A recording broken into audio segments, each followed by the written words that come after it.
కామారెడ్డి జిల్లా ఎల్లారెడ్డి మండలం సోమర్పేట గ్రామంలో జరిగిన ట్రాక్టర్ దాడి ఘటనపై విచారణ జరిపించాలని డిమాండ్ చేస్తూ అఖిలపక్షం చేపట్టిన ఎల్లారెడ్డి పట్టణ బంద్ విజయవంతమైంది.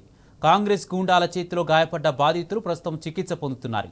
పథకం ప్రకారమే కాంగ్రెస్ సర్పంచ్ తమ్ముడు ట్రాక్టర్తో దాడి చేశాడని బాధితులు బగ్గుమంటున్నారు. మానవత్వం లేకుండా విచక్షణ రహితంగా గుద్ది చంపడానికి ప్రయత్నం చేశాడని ఆవేదన వ్యక్తం చేస్తున్నారు. ఎల్లారెడ్డి మండల కాంగ్రెస్ అధ్యక్షుడు కురుమ సాయిబాబాతో తమకు ప్రాణహాని ఉందంటున్న బాధిత కుటుంబ సభ్యులు తమకు రక్షణ కల్పించాలని డిమాండ్ చేస్తున్నారు. దీనిపై మరింత సమాచారం మా ప్రతినిధి రవీందర్ అందజేస్తారు.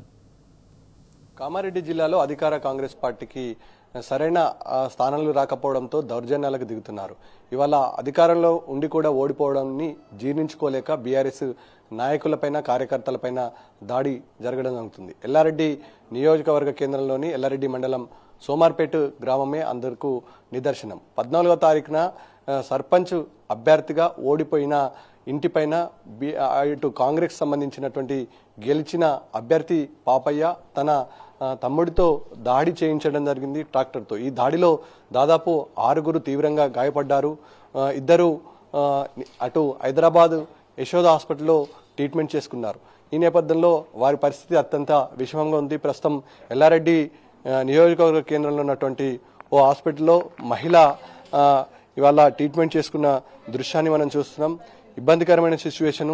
దాదాపుగా ప్రశాంతమైన ఎల్లారెడ్డి నియోజకవర్గంలో ఇవాళ అధికార కాంగ్రెస్ పార్టీ ఓటమిని జీర్ణించుకోలేక అనేక ఇబ్బందులకు గురి చేస్తుంది. మహిళను పలకరించే ప్రయత్నం చేద్దాం.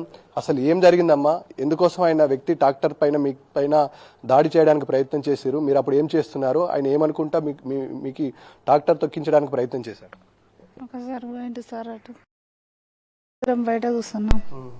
ఇలా చుట్టాలు వచ్చినాను బయట కూర్చుంటే ఒకసారి అటు పోయిండు. అటు పోయినాక మళ్ళీ ఇక్కడ దింపుకొని వచ్చిండు. లైన్గా కూర్చున్నాం కదా, వస్తే కాస్త గుద్దేసినాను. లైన్గా కూర్చున్నాము, గుద్దేలను పట్టుకొని నాగాళ్ళతో నైట గుంజుకపోయింది.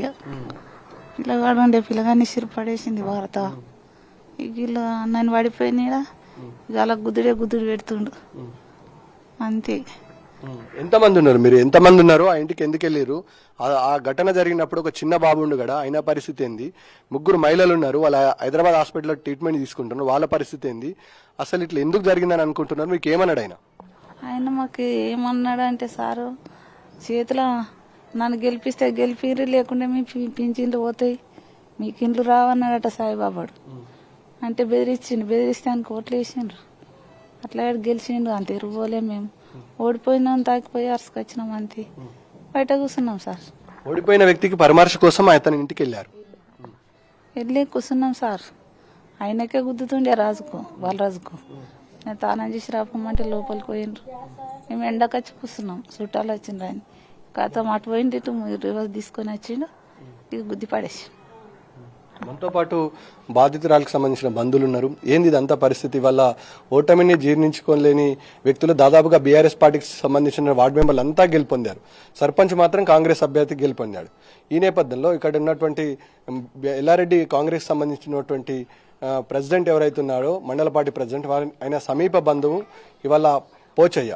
ఈ నేపథ్యంలో ఈ పరిస్థితి ఏంది? పరిస్థితి ఇట్లా కావడానికి కారణం ఏంది అనుకుంటున్నారు సార్?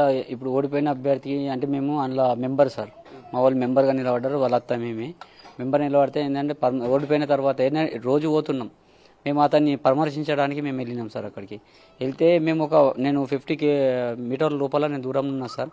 అయితే వీళ్ళందరూ పరామర్శిస్తుండు. రాజు అనేటైనా కడప పైన లోపలనే ఉన్నాడు, వీళ్ళ దగ్గర కొంచెం మాట్లాడుతుంటే ఆయన వచ్చేసిన తర్వాత ఒక బైక్ ఏదో అడ్డం ఉన్నదని ఆరం కొట్టినాడు సార్. వేరేని పంపించేసిన, ఆయన తీసేయగానే ఆడ ఇంకొక 2 బండ్లు పోయే ప్లేస్ సార్, స్ట్రేట్, మళ్ళీ క్రాసింగ్ కూడా లేదు. ఆయన వెళ్తారు కదా మేము అనుకున్నాం సార్. నేను ఒక 50 మీటర్ దూరంలో నేనున్నా. ఆయన వచ్చేసి ఆయన వెంటనే 1 సైడ్ బ్రేక్ కొట్టేసి గుద్దుతే సార్, 1 కాదు 2 సార్లు 3 సార్లు సార్ రేజ్ చేస్తుండే. కిందికి ముంగడిపోతుంది సార్, వెనకకి వస్తుంది సార్, ముంగడిపోతుంది. అయితే నేను కూడా డ్రైవింగ్ చేస్తాను సార్, డ్రైవింగ్ నాకు వస్తుంది కాబట్టి నేను పోయి వెంటనే నేను గల్లబట్టి గుంజేసి నేను లీవర్ బంద్ చేసేట్లా. వీళ్ళు ఈ స్థాయిలో ఉన్నారు సార్, లేకపోతే అక్కడికక్కడ అందరు చనిపోయేటారు సార్. ఇంత అహంకారం ఇప్పటి నుంచి కాదు సార్, వాళ్ళు ఫస్ట్ నుంచి అంతే బెదిరింపులకు దిగారు. మేము 5th వార్డులో మా ఓటర్లు ఉంటాయి, మేము 4th వార్డులో నిలబడ్డాం. ఎందుకు నిలబడ్డారా మీరు? మీ అంతు చూస్తా, నేను గెలవంగానే మీ అంతు చూస్తామని చెప్పేసి మండల స్థాయిలో ఉన్న సాయిబాబా మండల ప్రెసిడెంట్గా ఉన్నాడు సార్, అతను ప్లస్ ఇప్పుడు నిలబడ్డ కుర్మ పాపయ్య వాళ్ళ తమ్ముడిని పంపించారు సార్. అంటే రెడీలా ఉన్నాడు సార్. నేను ఇలా వేసుకొని వస్తుంటే దెబ్బలు తాకంగానే ఆటోలు ఎక్కించుకొని వస్తుంటే సెంటర్లో పాపయ్య కొమ్ము కాస్తున్నాడు సార్. తర్వాత ఆయన మండల ప్రెసిడెంట్ నా కుర్మా సాయిబాబు ఆయన కారు మలుపుకొని రెడీలో ఉన్నాడు సార్. వాళ్ళ తమ్ముని ఎస్కేప్ చేసేసుకొని పోలీస్ స్టేషన్లో వేసుకున్నాడు. అంటే ఇది ప్రకారంగానే జరిగింది సార్. ఇది వేరేదైతే ఏం లేదు. అయితే ఇంత దౌర్జన్యంగా ఎందుకు దిగుతారో మాకు అర్థమైతే లేదు. ఇంకోసారి అర్థం కావడానికి ఏంటంటే మొత్తం యూత్ నిలబడ్డారు సార్. యూత్ నిలబడి మొత్తం గ్రామాన్ని అభివృద్ధి చేద్దాం. ఇలా పరిపాలన వద్దు. వీళ్ళు ఎన్ని రోజులు చేసినా కక్ష సాధింపులు చేస్తారు. మొత్తం ఓటర్లు ఒక్కొక్క ఓటర్ కూడా భయపడుకుంటూ ఏడ్చింది సార్ మమ్మల్ని కూడా. ఇది వాస్తవం. ఏడిస్తే ఇది అట్లా కాదు. ఊరిని అభివృద్ధి చేయాలనుకుంటే యూత్తోనే సాధ్యమవుతుందని చెప్పేసి మేము గట్టిగా పోటీ ఇచ్చినాం సార్. ఒక వ్యక్తి పైన చిన్న చిరంజీవుల పైన కేసు నమోదైంది. మిగతా వారిని అందరినీ ఎస్కేప్ చేశారు. ఒక ఆయన పైన కేసు నమోదు చేసి రిమాండ్ తరలించారు. మిగతా వాళ్ళ పరిస్థితి పోలీసులు దొరకడం లేదని చెప్తున్నారు. వాస్తవానికి అదే పరిస్థితి ఉందా? మరి వాళ్ళు ప్రేరేపితంగా ఈ మర్డర్ యాక్షన్ ప్లాన్ నడిచినట్టుగా స్పష్టం కనబడుతుంది. ఏంది ఇదంతా? ఏంటంటే కక్ష సాధింపే సార్. మొత్తం ఇలా ఏది చేసినా పోరలో సాగుతుంది. వీళ్ళని మొత్తము అనగదొక్కాలి. ఇప్పుడే అనగదొక్కితేనే కరెక్ట్ మనకు సక్సెస్ అవుతుంది అని చెప్పేసి అలా కక్షపూరితంగా చేసిన సార్. ఇంకోటి మాకు ఏదైతే ఇది ఉందో సార్, మాకు 100% ప్రాణహాని ఉంది సార్.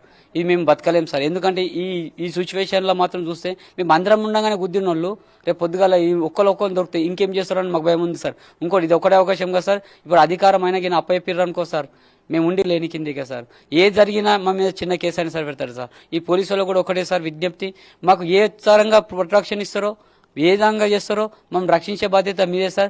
ఇంకొకటి వాళ్ళకు కొమ్ము కాసిన వాళ్ళు కొంతమంది ఉన్నారు సార్. వాళ్ళు వివిధ ఇంత జరిగినా సార్ వాళ్ళు ఏమంటారు అంటే ఏం జరిగింది మీకు ఇలా యాక్షన్లు అనుకుంటా ఊర్లో కూడా ఒరుతురు సార్. వాళ్ళు మేము ఏమంటారు ఇంత జరిగిందని చెప్పేసి మేము చేస్తున్నాం సార్. మాకు ప్రాణహాని అయితే ఖచ్చితంగా ఉంది సార్. దీనికి ఎవరు బాధ్యులు చేస్తారో ఏం చేస్తారో తర్వాత మీరే చూడండి సార్.